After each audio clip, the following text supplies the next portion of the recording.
Welcome back to Unleashed. This is Sheila Paylan reading Cut It Out. Dating in today's world of quick swipes and instant messages can be brutal. Acts like love bombing, gaslighting, breadcrumbing, and benching have become all too common in the modern dating playbook.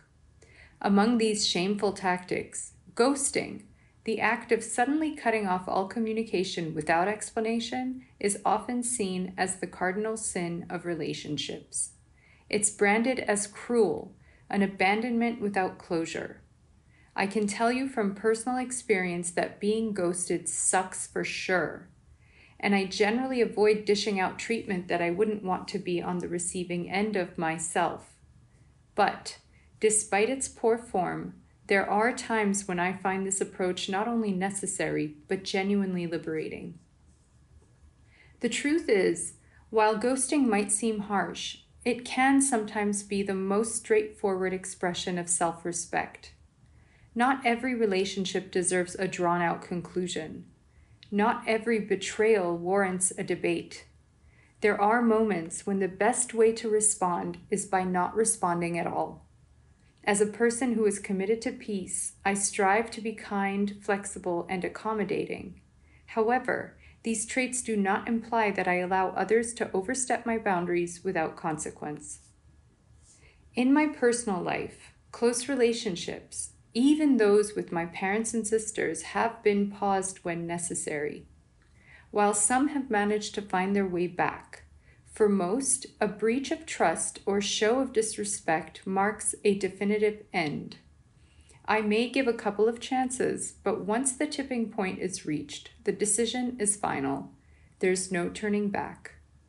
My first ex-husband doesn't exist for me anymore. I wouldn't know if he's dead or alive, nor do I care. The same holds true for other relationships I've decisively ended along the way.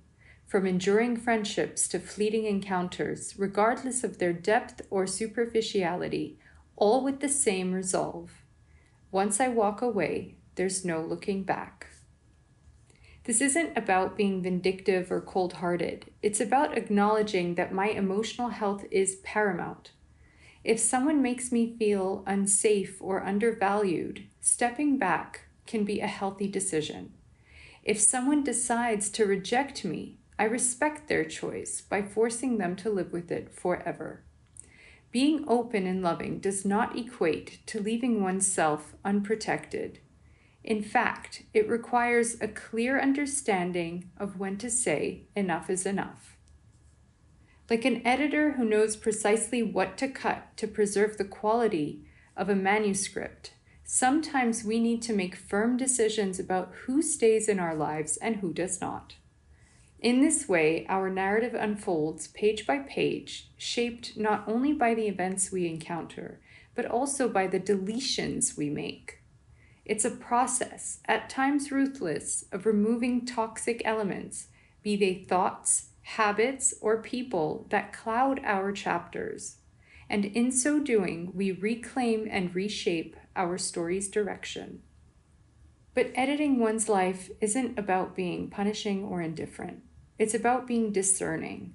It requires the wisdom to recognize what or who detracts from our well-being and the courage to cut these elements out, either temporarily or permanently. At times, this may mean burning bridges in order to prevent ourselves from crossing back to old habits or toxic relationships that no longer serve us, as an act of self-preservation. In the literary world, we remove redundant words to clarify meaning, increase impact, or speed up the pace.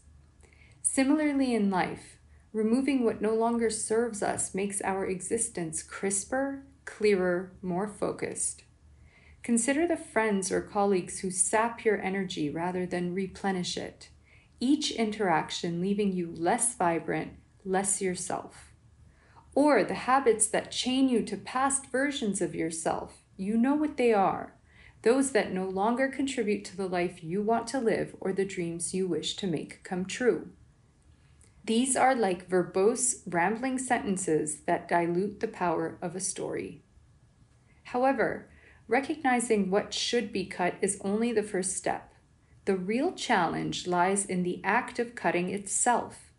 It requires a steady hand and a steady heart, a recognition that the pain of a cut is temporary, but the benefit it brings is enduring. Think of it like surgically removing gangrene or excising a cancerous tumor. Although the process is painful, the removal is crucial to prevent further damage and restore health. This isn't just about making space, but about making better choices about what fills that space.